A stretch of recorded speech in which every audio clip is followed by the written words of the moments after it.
Right now, Pittsburgh's best sports show is about to begin. Call us or tweet us.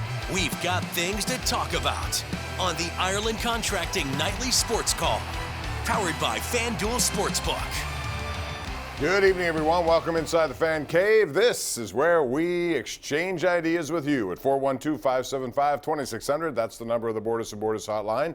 You can also tweet us tonight at KD Pomp, at Chris Mueller PGH, as we take you live to 93.7 The Fan Studios. Chris Mueller of the PM team, and we always talk a lot about football, but tonight I'm going to give you a little curveball and talk about some of the broadcast maneuvering going on. And if you wondered why Sean McVay might have considered walking away from a lucrative job as head coach, it's because it's more lucrative money available right now in TV. We saw that with Tony Romo, who set the bar extremely high.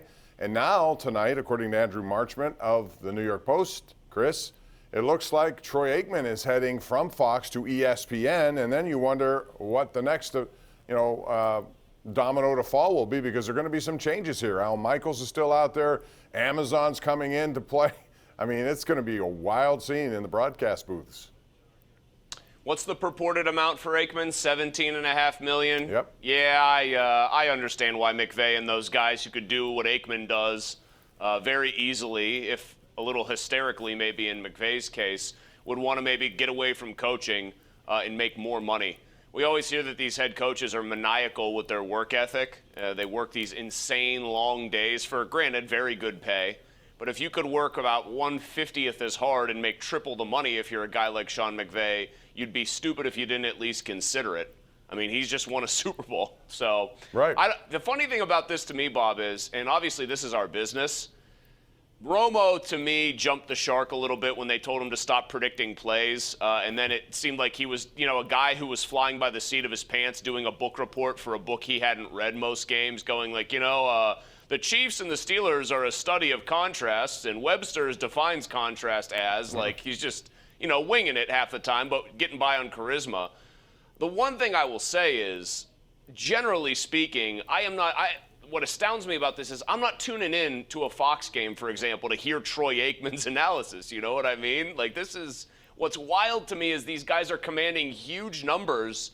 And I would argue that most people my age or older would tell you that, like, the Frank Gifford and Dan Deerdorf, those guys, right, like back in the day, were every bit as good, if not better. Yeah, and I think what happens is now, Monday night has tried just about every combination there is to try, and it hasn't worked, at least from a rating standpoint. Now, you can say it's traceable to the broadcast crew or not. But I don't really think, if you get a good game, I've always felt this. I mean, I respect all those guys, and that includes Chris Collinsworth. I respect him. I think he's pretty talented at what he does. But my point is, Chris, if you get a compelling game, it really doesn't matter who's in that booth making what call. All due respect to those guys. I'm interested in the game. Conversely, if you get a dog, and trust me, I've been there. I do preseason games. You get a lot of dogs, and if that happens, what do you do? I mean, people will say, it's a boring game, I don't want to watch. Well, we have a job to do too, you know what I mean? So I would tell you this, to the second point there, here's what bums me out. The late John Madden was a complete character, obviously, who could he had the gift of being able to distill complicated plays down to their essence very quickly, draw them up.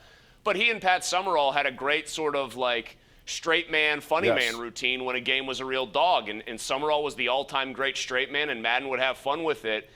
Networks don't want these guys to really do that anymore. I mean, Troy Aikman he'll have little sly jabs with Joe Buck, but he's about as straightforward as it gets. I would say the one skill that you've got to have in that business, and I think Collinsworth has it, especially nowadays with fans, some of them at least, being much more into the analytics and the in-game management, you do have to have somebody who understands the basic math involved and can explain why certain things happen or decisions that are made at the end of these games.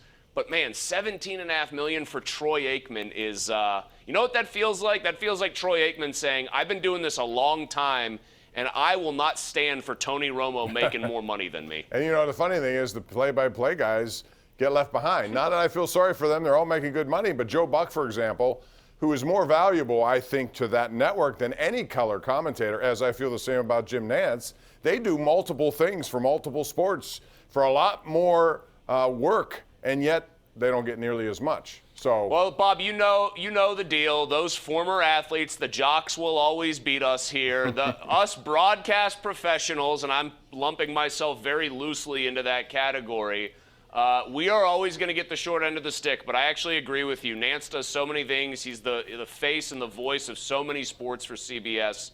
The fact that Romo overshadows him in a couple different ways, same with Buck and Fox, kind of bugs me. yeah. All right, we're going to take a break here. We got phone calls coming up. It's 412-575-2600. Football-related questions, bring them on in. Hockey, we're getting closer to a trade deadline. I'll get Chris's take on some of the things the Penguins might do, could do, maybe won't do. We'll talk about that and more as we continue right here. It's the Ireland Contracting Nightly Sports Call, Pittsburgh CW and 93.7 The Fan.